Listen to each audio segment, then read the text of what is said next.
Cristina, Gustavo, Nico,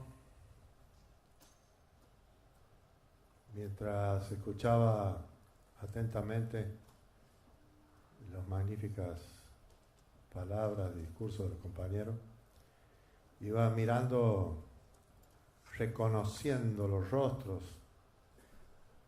que están aquí presentes, y es emocionante. Nos estamos reconociendo los peronistas.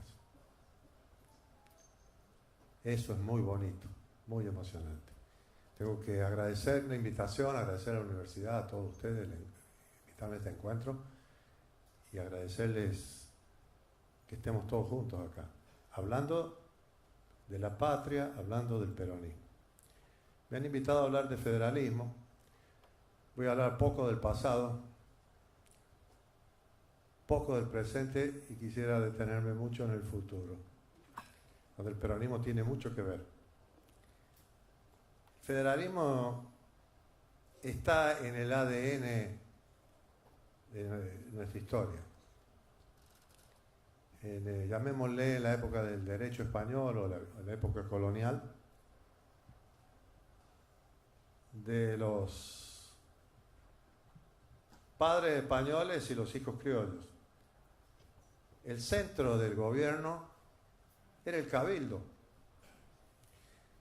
Los territorios, los países, las ciudades eran ciudad-cabildo.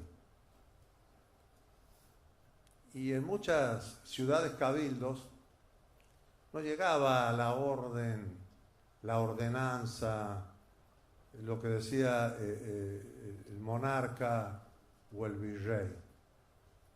Resolvían sus problemas reuniéndose los vecinos con el alcalde mayor, que hacía las veces de jefe del ejecutivo, y resolvían.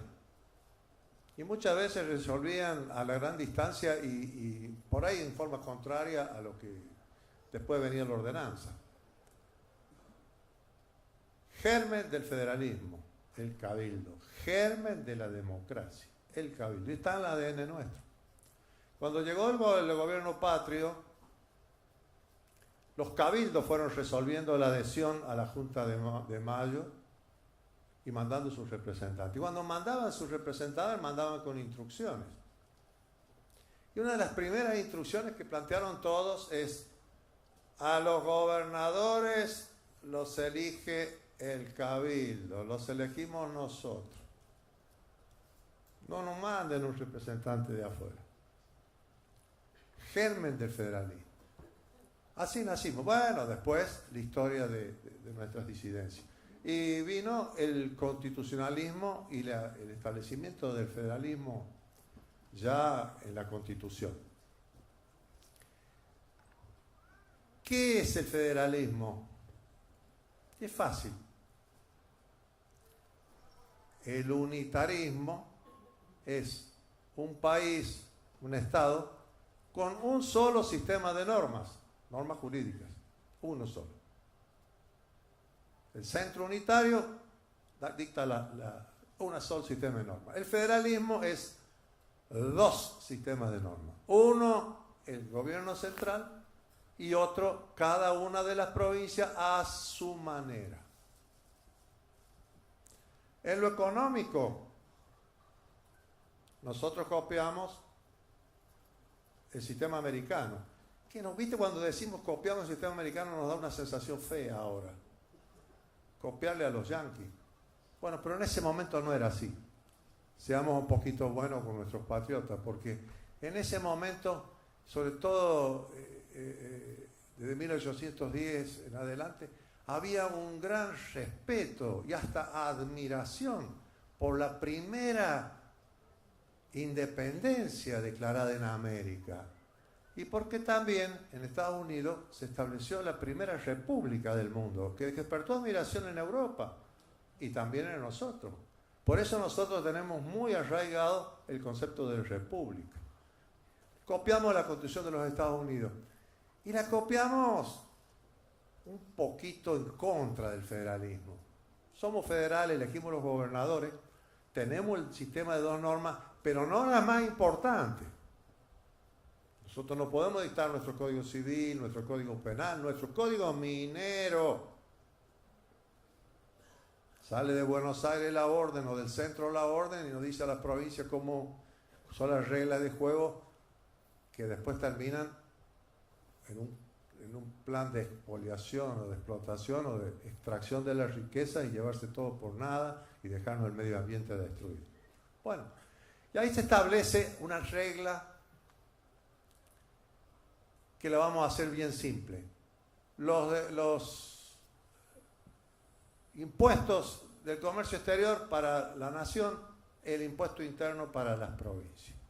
Caminamos un poco y a fines del siglo XIX la nación comienza a meterse en los impuestos internos y algunos empieza a cobrarlos ella sola, para ella. Fue pasando esto porque, bueno, estábamos en ese momento realmente conformando el Estado Nacional. Porque el Estado Nacional tiene una evolución. Mucho hicieron los conservadores, mucho hicieron los radicales y muchísimo más hicimos los peronistas que le dimos al Estado Nacional la culminación. Lo constituimos a la Argentina como Estado Nacional, el peronismo con la revolución social y con la viabilidad económica, con un plan de industrialización y de infraestructura y de poner a la Argentina en el mundo y en el progreso. Juan Domingo Perón. Bueno, estábamos con este tema de los impuestos y viene la crisis del 30 y ahí se establece la coparticipación federal. Se establece bien la regla de juego de los impuestos internos. Entonces la nación dice, nosotros vamos a cobrar los impuestos que son de la provincia, agregados, y hagan de cuenta que lo repito cada vez que diga esto, nosotros vamos a cobrar los impuestos internos y le vamos a dar la parte a la provincia, los vamos a coparticipar. Y esto fue así, y con etapas buenas, malas, lo que fuere, y llegamos a la época de Alfonsín.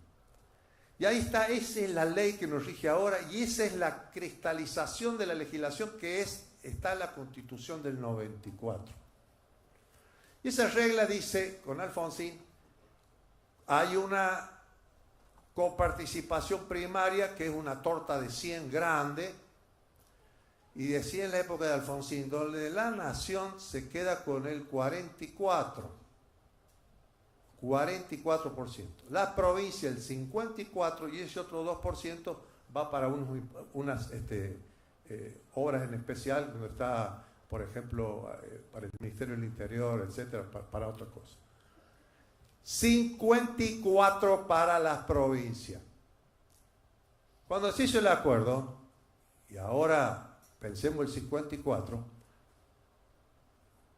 la provincia de Buenos Aires tenía aparentemente poco, que era el 9 o algo así, decían todo.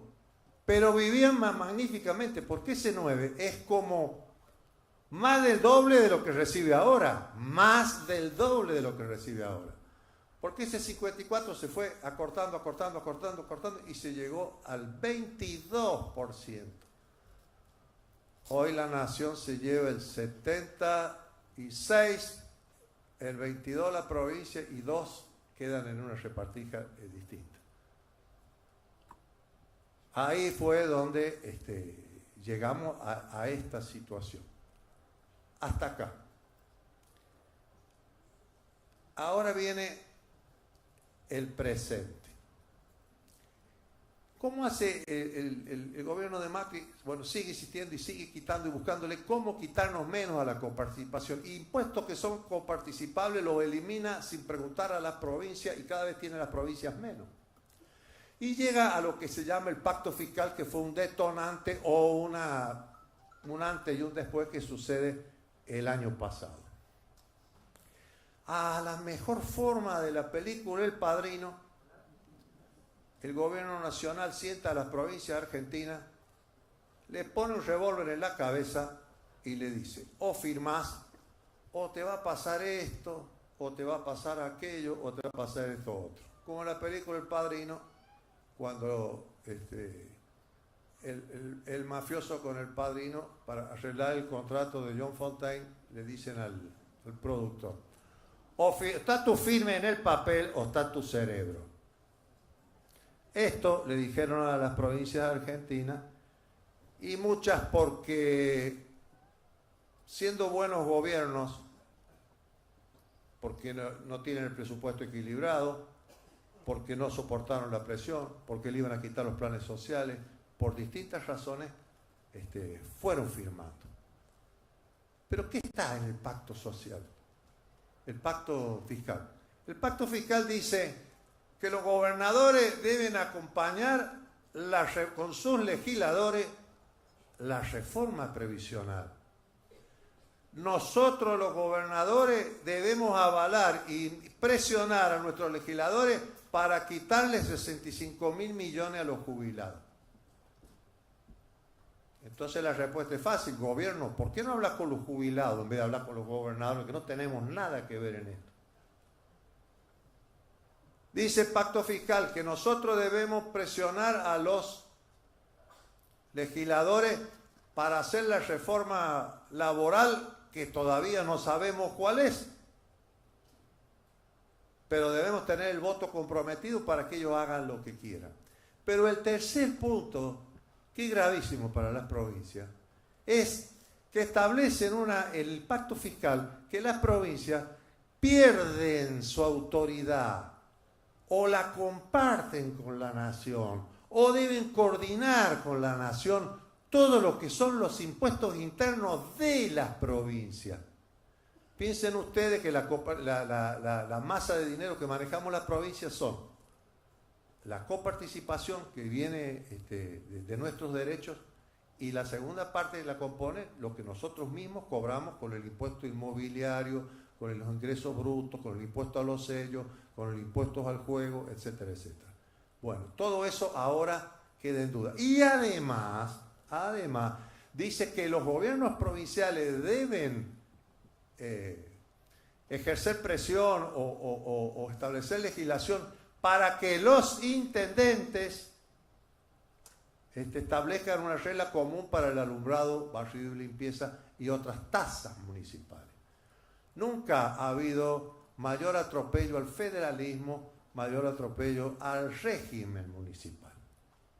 Hablé del pasado y del presente.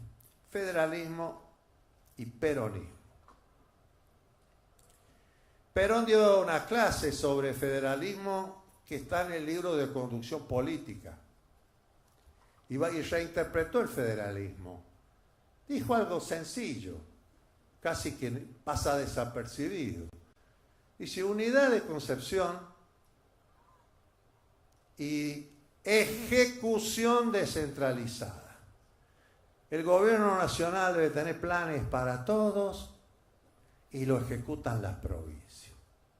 Este es el concepto federalismo del peronismo. Bien, ¿qué nos está pasando a los peronistas ahora? El peronismo ahora está en un momento triste. El pueblo peronista está triste. Y permítanme que ahora yo hable solamente para el pueblo peronista. Démonos un tiempito y hablemosle al pueblo peronista primero. Desobedezcamos.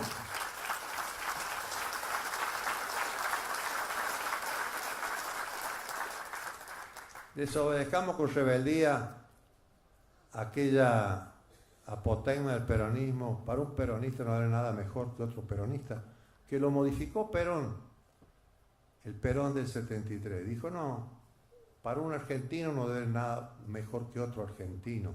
Y se abrazó con Balbín. Ese día que se abrazó con Balbín y modificó ese apotegma, ese día cerraron la brecha, la grieta enorme, sangrienta, terrible, que abrió la mal llamada o la autodenominada Revolución Libertadora, una de las dictaduras tan o la más sangrienta en la historia de Argentina, hecha contra el pueblo peronista. Y esa grieta empezó primero contra Perón, etapa de Lonardi. Inmediatamente la etapa que duró 2 meses.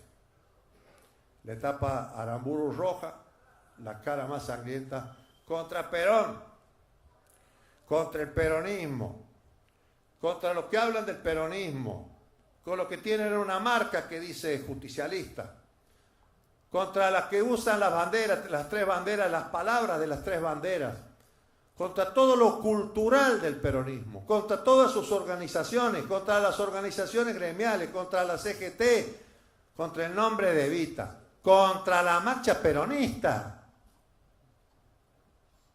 La grieta más sangrienta. El gobierno de Macri comienza, el primer acto que hace, déjenme, les va a doler la palabra, déjenme que diga que Durán Barba es un genio. No compartimos nada de para qué es un genio o las cosas que hace, pero es un tipo talentoso. Y le pidió a Macri, y lo hizo y lo vimos todos, que intentara desacralizar el balcón de la Plaza de Mayo. Y empezó el gobierno bailando a lo tontín. El presidente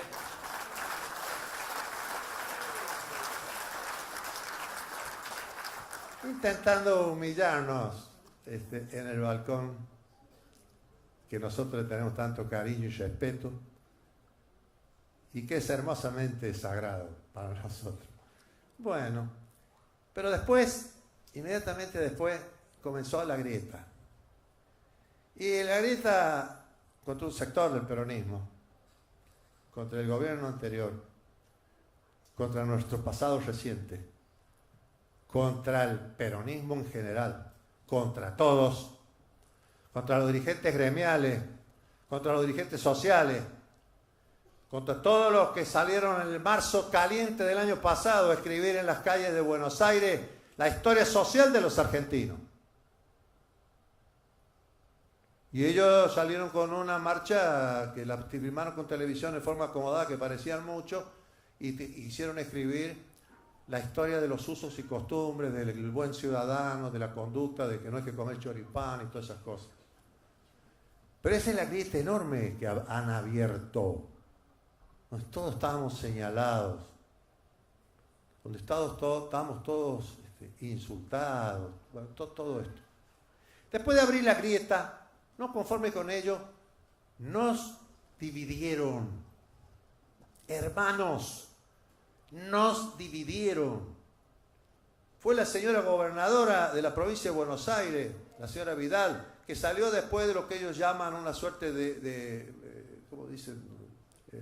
Ejercicios espirituales.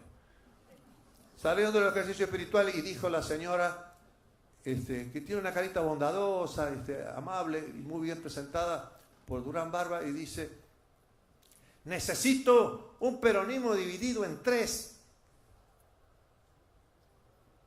Y tuvieron un peronismo dividido en tres. Y nos avisaron. Nos dividieron. Generaron la grieta. Después de la elección, empezó un murmullo. Macri tiene la vaca atada. Macri es reelecto con nada. Y ellos nos están diciendo: necesitamos un peronismo sin 2019. Sin 2019. Ya hubo voces adentro. Por error, disculpame, no sé qué. Bueno, pero voces de adentro que empezaron a decir: bueno, nosotros en el 2023. Esto ha generado, por eso quiero hablarle al pueblo peronista, esto ha generado en el pueblo peronista un enorme desaliento, porque no están informados, no sabe, un dirigente de unidad básica, un dirigente social, un dirigente de un barrio, un dirigente en una fábrica, un dirigente estudiantil, no tienen la información o el acceso a nosotros, por así decirlo. Y se come la mague, y lógico, y está muy mal. ¿Cómo el peronismo va a renunciar a la justicia social? ¿Cómo el peronismo puede renunciar a su vocación de poder, a cumplir los sueños? Porque nosotros tenemos una obligación de alcanzar el poder para cumplir los sueños. El peronismo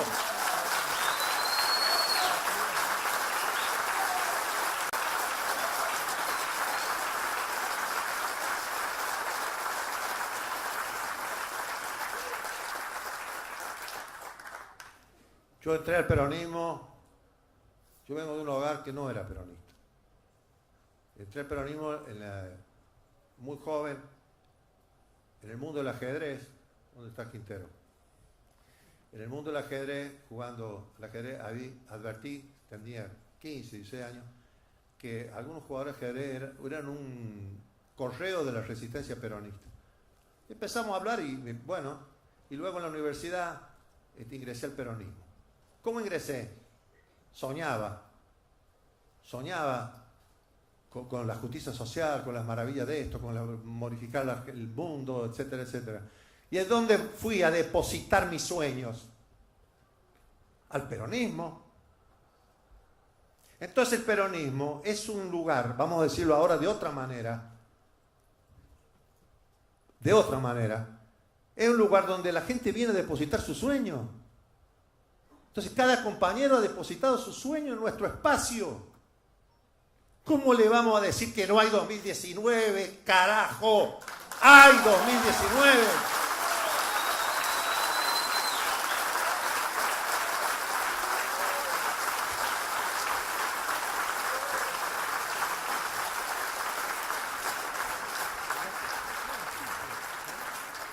En la resistencia peronista inventaron al peronismo paquete, peronismo que le gusta dialogar más con el adversario que con nosotros. Dijeron, estos muchachos son bárbaros, dijeron el poder. Son mucho mejor que los otros. Y entonces le dieron manija y apareció el peronismo sin Perón. Peronismo sin Perón. ¿Ahora qué hay? 2019 sin peronismo. ¿Qué parecido? Hay 2019 y con signos de admiración. Hay 2019, hay 2019. El pueblo peronista tiene que saber que hay 2019, que vamos a hacer todos los esfuerzos para tener un 2019.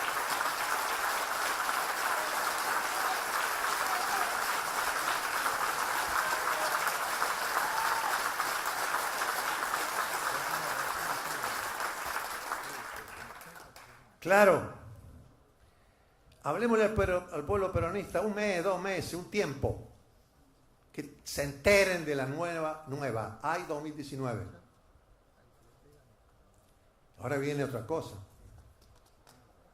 el mundo de los sueños, empecemos a rearmarlo, mostrémosle que el 2019 viene con un amanecer para la patria, un amanecer. No vamos a presentarle al pueblo el espejo retrovisor. Miren el pasado comparándonos. No, presentémosle un amanecer al pueblo argentino. Para que se cumplan los sueños. El programa. Déjenme que me tenga acá un poquito. Disculpen. El 17 de octubre... La huelga era el 18. El 17 salieron. Ensenada, kilómetro cero del peronismo. Berizo, Ensenada, La Plata, Avellaneda. Aparecieron. El Buenos Aires, paquete, coqueto. Decía, pero ¿cómo estos negros vienen acá? Y vienen sin saco y sin corbata, estos descamisados. Este aluvión zoológico, ¿de dónde salieron? ¿Del subsuelo de la Argentina? ¿Qué pasa con esto? ¿Qué es esto? ¿Y qué piensan estos? ¿Cuál es el programa? Miren ustedes, el peronismo nace el 17 de octubre, el nacimiento del peronismo, esa es la fecha de nacimiento. Fecha de nacimiento del peronismo, 17 de octubre de 1945. Ahí tenemos el acta de nacimiento. ¿Y cuál era el programa? El programa venía... El 17 de octubre todos coreaban lo mismo. Tan fácil. 3 palabras. Queremos a Perón. Queremos a Perón. Queremos a Perón. ¿Y saben lo que decía queremos a Perón? Queremos justicia social. Queremos respeto a los trabajadores. Queremos una patria grande. queremos hospitales, queremos escuelas, queremos mujeres que voten, mujeres que sean respetadas, queremos los derechos del niño, del anciano, queremos a Perón, queremos a Perón. ¿Qué programa? Perón después hizo ese pacto de la noche del 17, ese discurso maravilloso, y lo empezó a escribir. Y es lo que conocemos como doctrina peronista, las 20 verdades, la comunidad organizada, la historia del peronismo, Evita, la razón de mi vida, las clases de Perón y de Evita. Viene la resistencia peronista. Y déjeme que cuente esto que me pasó. Estoy en una plaza pública teniendo 15 años y está el acto del neoperonismo hablando. Y hablaban ante unas 300 personas, un acto chiquito, y había personas que yo conocía. Yo era muy joven y el hombre estaba parado uno solo. Y hablaba el orador y nadie lo escuchaba al orador, porque esta sola persona decía: queremos a Perón, queremos a Perón. Ese es el programa de la resistencia peronista y es el programa del 17 de octubre. ¿Y cuál es el programa que tenemos hoy? Sí, la luz tiene que estar con la patria justa, libre y soberana. Tiene que estar el mundo de la internet, las nuevas tecnologías, cómo nos vamos a acomodar con la robótica, qué está pasando con el medio ambiente. Esos son los nuevos desafíos de los tiempos. Pero el programa del peronismo lo escribe el pueblo argentino en las calles, en las luchas sociales que estamos presenciando y viendo contra este gobierno neoliberal que está destruyendo la Argentina. Ahí está el programa. Miren cuánto tenemos solucionado el pueblo peronista para ofrecerle un buen amanecer. Y bueno, esencial en esto es la unidad. Es la unidad. Es la unidad. Y este ejemplo de hoy, ejemplo. Estamos haciendo algo ejemplar. Estamos poniendo el futuro del peronismo primero. El futuro de la Argentina primero. Y después, nuestras disidencias internas, nuestras a veces grandezas, a veces pequeñeces, a veces todas estas cosas que nos dividen y que al enemigo tanto le favorece. Y viene también la cuestión de las candidaturas y todas estas cosas. Esto, como dijo recién Gustavo, Cristina, cuando hablaban, mi límite, así no, etcétera. Cuando decían que esto no había que hacerlo. Bueno, yo siempre le digo lo siguiente: miren, si nos preguntan si tenemos candidatos, no contestemos que sí. No hay un problema de candidato.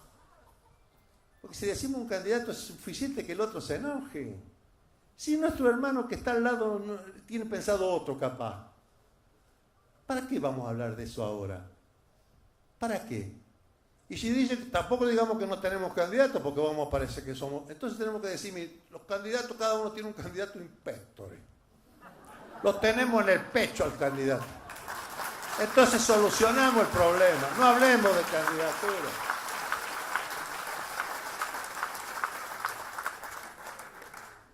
Y bueno, y así podemos construir los pasos que vienen. Primero, contémosle al compañero de base, al más humilde: che, hermano, vamos a hacer todos un 2019 glorioso. Vamos a hacer un 2019 para reconstruir la Argentina, para todas estas cosas lindas que tenemos pensadas. Tampoco hablemos mucho del enemigo, del adversario, porque como decía Napoleón, si el enemigo está haciendo macana, quedémonos callados, si eso nos va a favorecer. Y bueno, quedémonos callados un poquito y digámosle a nuestros compañeros, por supuesto que no estoy hablando de los dramas sociales que tenemos, que esto no podemos quedarnos callados, pero digámosle al compañero que hay 2019. Y nosotros el paso que tenemos que dar entre unos meses es establecer las reglas de juego. Estamos unidos, hay 2019, están entusiasmados los compañeros, tenemos programa, sabemos de qué se trata. Ahora hagamos las reglas de juego para que todos tengamos posibilidades de participar. Y esto es muy bueno. Gracias, compañeras, compañeros. Déjenme que diga una cosa antigua. Queremos a Perón. Y una cosa moderna. ¡Ay 2019! Gracias.